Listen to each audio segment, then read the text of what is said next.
करहि श्रृंगारा, तो जटा मुकुट अहि मोर सवारा। कौन सा मुकुट? का जटाओं का मुकुट। जटाओं का मुकुट बनाया गया।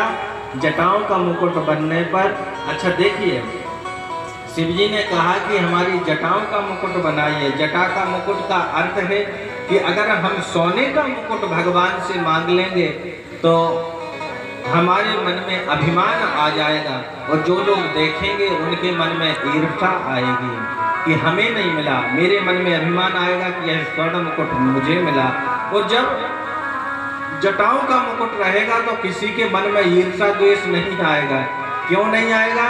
उसका कारण है कि जटाएं जिसकी हैं, भगवान ने यह अवसर सबको दिया, वो अपनी अपनी जटाएं बढ़ा ले, क्या हर्ज है। अच्छा देखिए, हमारे यहाँ दो का सम्मान है, एक तो संत का और एक सती का। संत अपने बिखरे हुए बालों को समेट करके जटा बना करके परमात्मा की सेवा में समर्पित हो जाता है पति मान करके।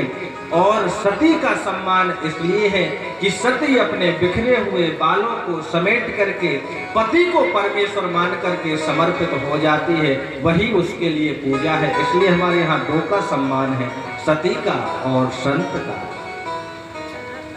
अच्छा महाराज, मुड़ने का क्या अर्थ है?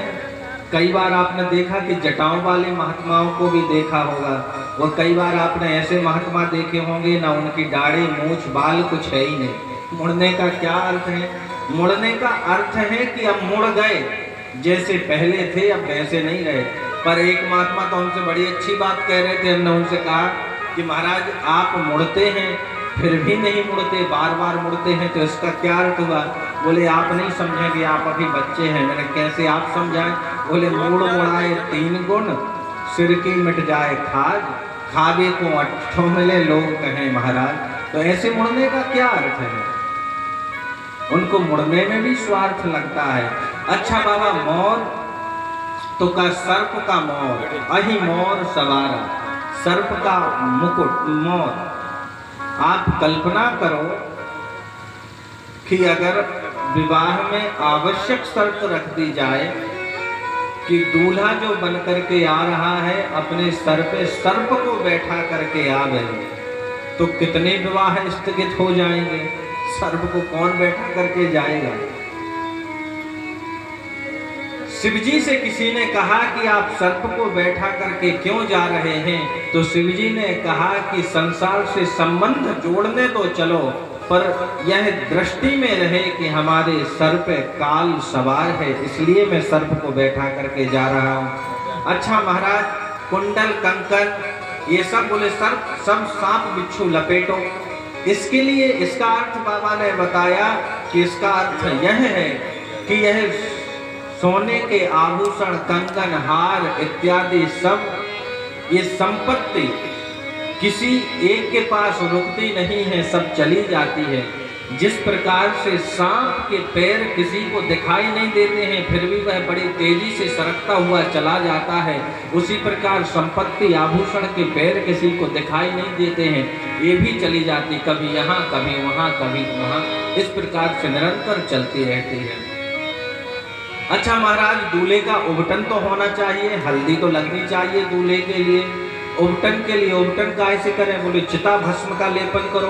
अरे राम राम महाराज, आज भी चिता भस्म का लेपन, आज भी चिता भस्म का लेपन ऐसे शुभ समय पे। अच्छा बाबा ये बताओ, आपको चिता भस्म से इतना प्रेम क्यों है?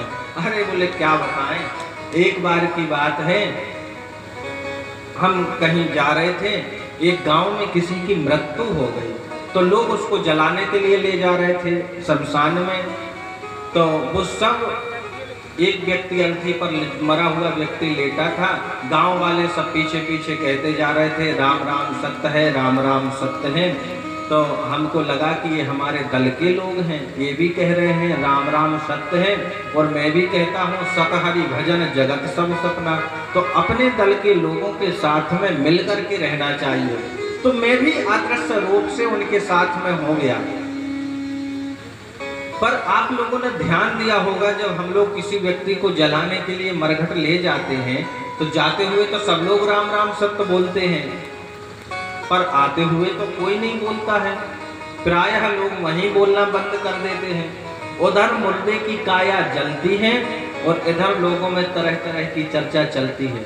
आपस में यही पूछते क्यों, कब खबर मिली इसके मरने की? तो कहते अरे भैया क्या बताएं, मुझे तो एक बहुत जरूरी काम करना था पर इसको भी आज ही मरना था। तो दूसरे ने कहा तुम्हें जरूरी काम? अरे हमें तो बिजली का बिल भरने के लिए जाना था, आज अगर बिजली का बिल नहीं भरेंगे, आज लास्ट तारीख है तो कल पेनाल्टी देनी पड़ेगी, ये पेनाल्टी देने के लिए आएगा क्या? किसी तीसरे ने कहा आपको बिल की चिंता है, हमारी तो दुकान नहीं खोली गई है अभी तक, ग्राहक वहां खड़े हैं, हम यहाँ अटके पड़े हैं। पर एक व्यक्ति ने तो बड़ी हद ही कर दी महाराज, कहने लगा कि इस व्यक्ति को मरना था तो ये कहीं संडे को नहीं मर सकता था, कहाँ बेदर्दी मंडे को मर गया, हमारी तो एक दिन की छुट्टी थी, उसकी भी इसमें छुट्टी कर दी। शिव जी को लगा कि ये तो सबके सब दलबदलू लोग हैं, वहां से कुछ कह रहे थे, यहाँ आकर के कुछ कहने लगे, ये सबके सब दलबदलू लोग हैं। चलो अच्छा कोई बात नहीं, हम तो मुर्दे से ही मिल लें, कम से कम उसने तो अपने प्राण छोड़े हैं। जब शिवजी मुर्दे के पास में पहुंचे तब तक मुर्दा जल करके भस्म हो चुका था।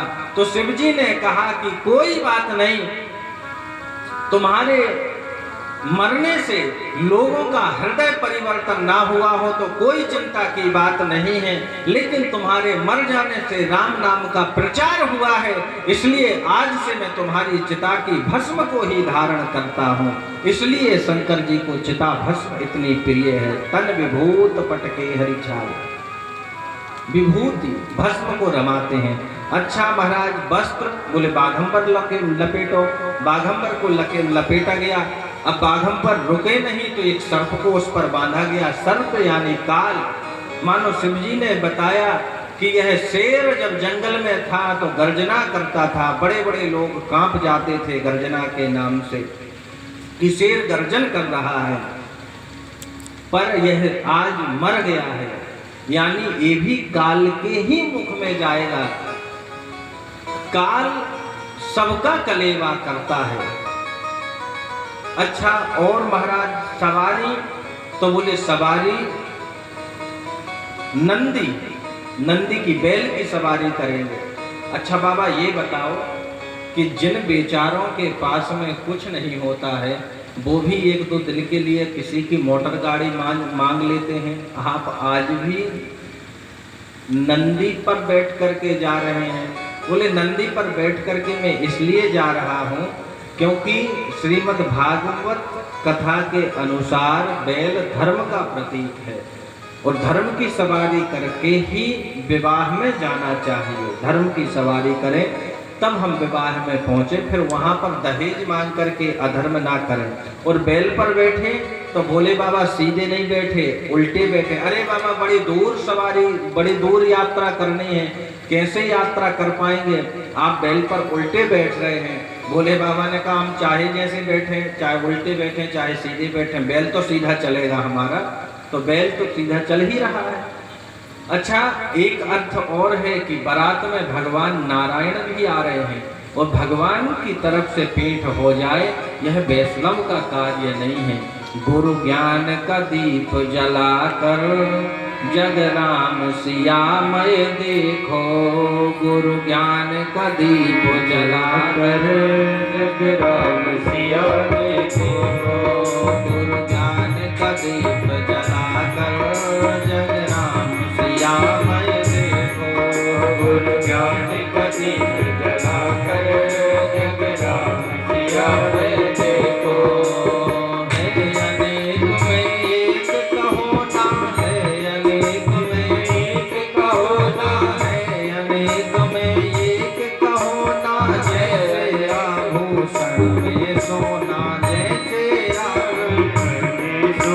इसीलिए हाँ इसीलिए सत्संग की गंगा